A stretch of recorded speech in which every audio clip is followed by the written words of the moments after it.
Hello and welcome back to the MCF Participant Education Series. My name is Hunter Nybert and I'm a financial advisor and retirement planning specialist at MCF. You know, things are a lot different than they were 365 days ago, aren't they?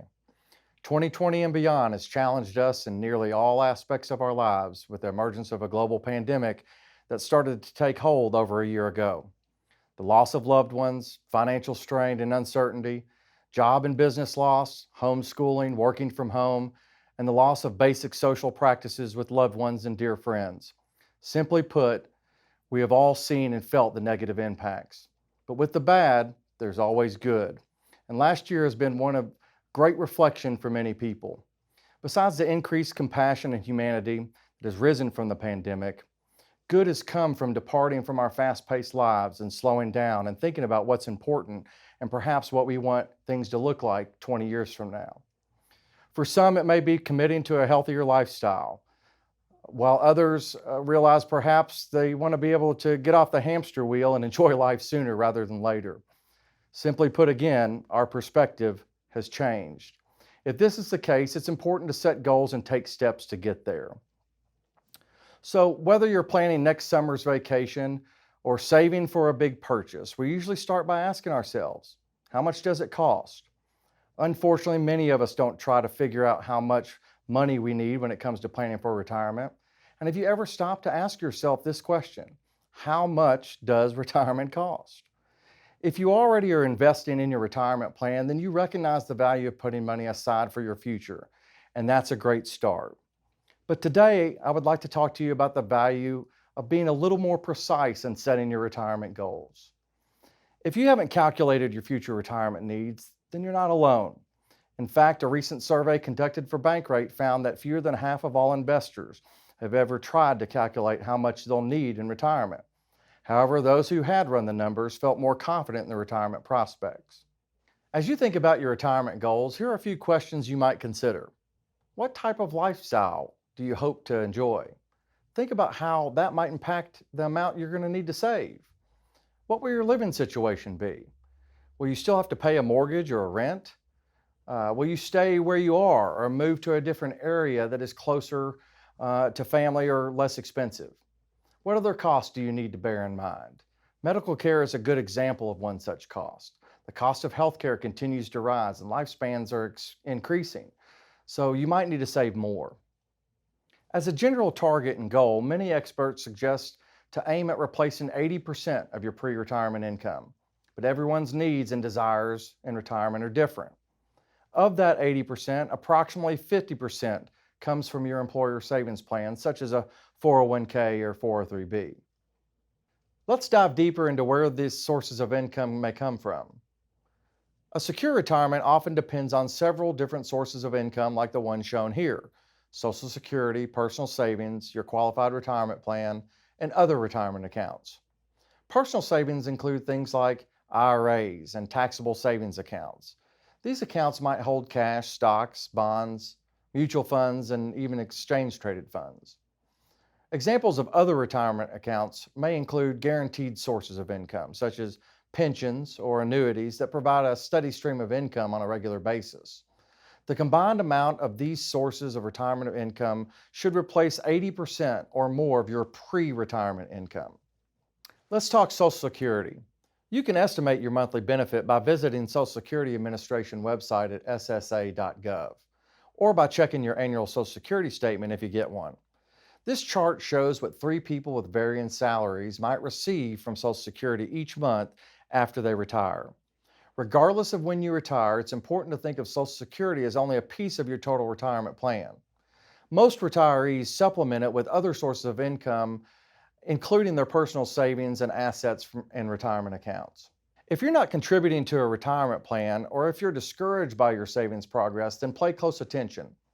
This example compares a monthly contribution of $250 into a qualified pre-tax retirement account that is earning 8%, to the same monthly contribution and earnings rate in an outside taxable investment, such as a savings account, with a 25% tax rate.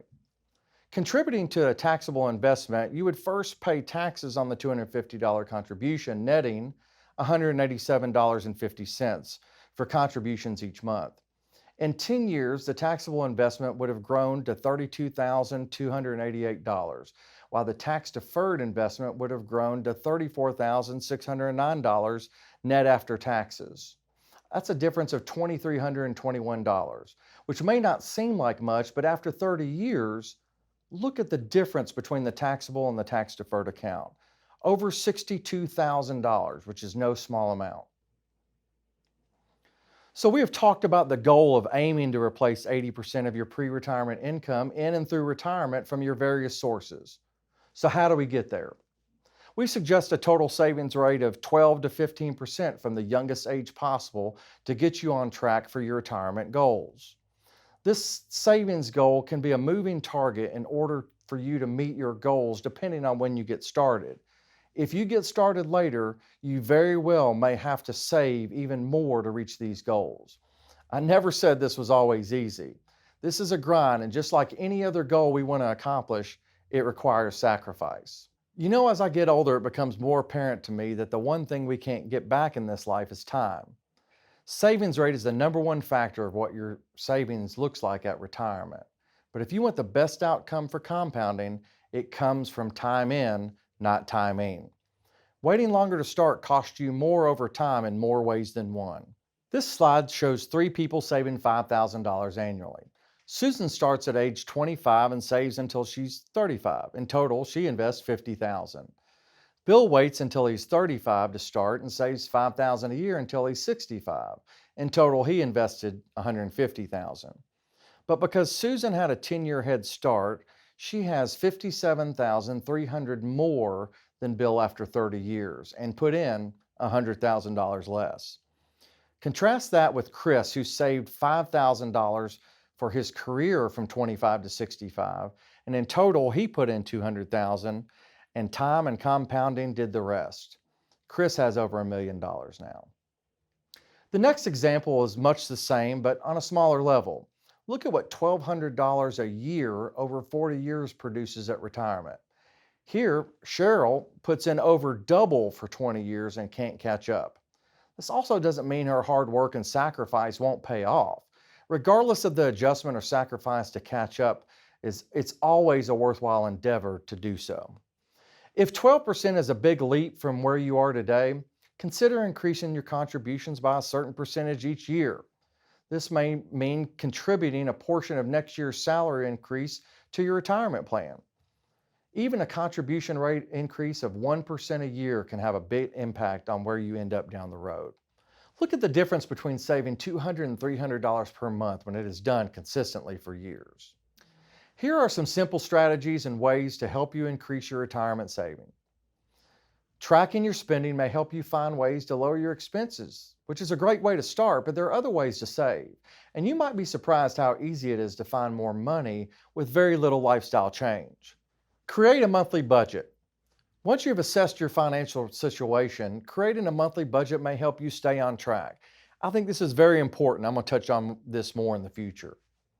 Don't cash out. There are taxes and penalties for withdrawing your funds from a qualified account before retirement. If there's one thing I've seen that can derail retirement savings progress, it's this. Knowing a tentative spending plan is important when planning for your retirement. This is what the average retiree spends in retirement according to a consumer expenditure study. The study is interesting and shows that many retirees will have a significant drop in overall spending compared to that in their working years. Housing, taxes, and certainly education are just top of those categories. However, there are categories that retirees tend to spend more on. Obviously, healthcare is a major expense as we get older and can account for as much as 15% or more of retirement cost. A financially secure retirement doesn't happen by accident. It takes planning. As you can see from what we have reviewed today, there are many things to consider when preparing for retirement. Envision your lifestyle in retirement. By starting to envision how you're going to live and the potential costs, then you can start putting together a plan. Know your potential sources of income. It's important to have a complete picture of where your income is going to come from. Start saving or work on increasing your savings rate. Don't wait. As we showed in the slides before, it's very important to go on and get started. As you travel down the road of retirement, the MCF team will be here to serve you every step of the way with tools and resources to help you stay on track. We really appreciate you watching and look forward to speaking with you in the future.